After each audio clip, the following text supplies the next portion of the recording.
So I was scrolling through Instagram earlier this year and I came across this video. Operator, but could you help me place this call?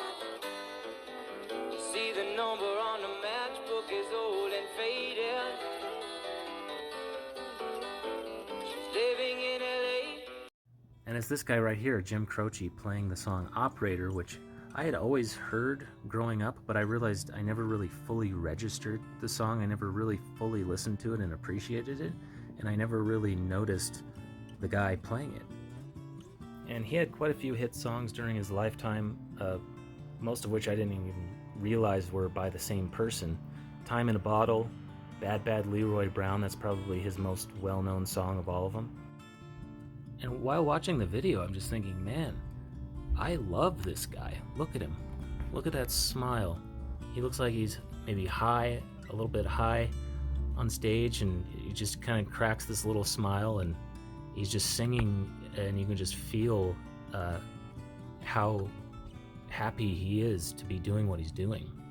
So I read the little description underneath the video, and it talks about how he immortalized the common man through his music, and I just thought that was a cool way of describing it.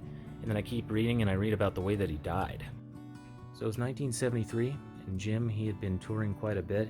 He was missing his wife and his son a great deal, and he realized that if he wanted to keep his family life, he was going to have to take a break from this music thing because it was taking up all his time, and he was also barely making any money from it.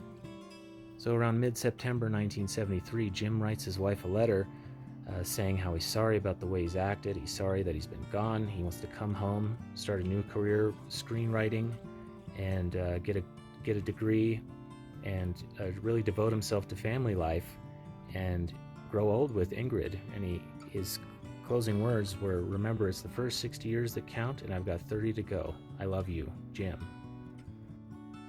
So he had just finished his second to last show on September 20th, 1973, and his initial plan was to fly out to the following show the following day, September 21st, and that happened to be the same day that his upcoming album was going to be released. But he was getting very anxious just to go, even though he wasn't going home yet. He just really wanted to just keep it moving, so he decided, let's fly out tonight, September 20th. So Jim, his guitarist Maury, their two managers, the pilot, and the comedian George Stevens all loaded up into their plane. So the plane took off in the night and barely made it off the runway before it hit some trees, and they crashed, and every person on board died. And there's speculation as to exactly how it happened. The pilot did run about 3 miles, is what is said, when he heard, oh, we need to leave tonight, so he ran, and he had actually had heart problems. So people have wondered, did he have a heart attack in midair, or was he just he just felt the pressure to leave, and he made the wrong decision by flying when he shouldn't have, when there wasn't much visibility. And at about 4 a.m., Jim's wife, Ingrid, is having a dream, and in her dream, she's having trouble finding Jim. She's like, where's Jim? I can't get a hold of him. I can't find him. And she gets woken up to a phone call. It's her mother-in-law. It's Jim's mom. She says, are you awake? She's like, yeah, I was just having this dream about Jim. And she says, there was a plane wreck. And Ingrid says, Jim's dead, isn't he? And then his mom says, yes. And Ingrid, of course, is devastated. And about a week later, she receives his letter in the mail saying how he was going to come home and he was going to change things and give music a break. And so Jim, 30 years old, with a 2-year-old kid, his career was about to take off. He was starting to get pretty famous, and he was ready to, take a little break, go be with his family, and then it all just ends in an instant. And then you have some of his songs which are almost like a foreshadowing. It was almost like a part of him knew that his time here on earth was short and temporary. And this song is timeless. Time in a Bottle. He wrote this for his son, and save every day till eternity passes away, just to spend them with you.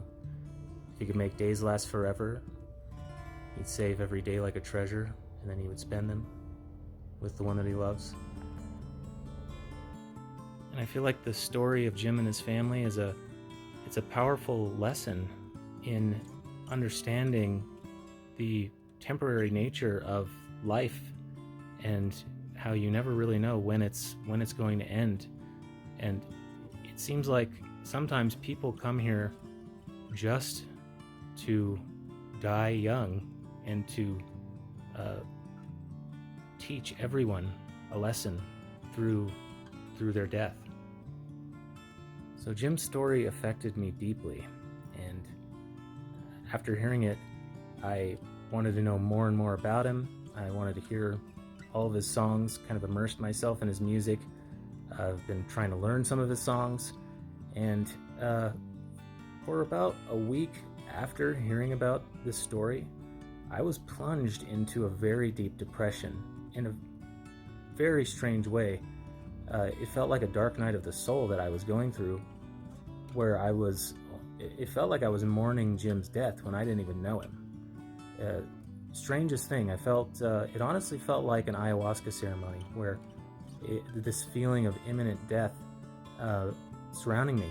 It was very, very strange, and I have another video about that I'm going to make, so that's going to be part 2 of this series. And the story gets pretty strange. Stranger than you'd think, way stranger than I expected. Yeah, so stay tuned for that, and rest in peace, Jim.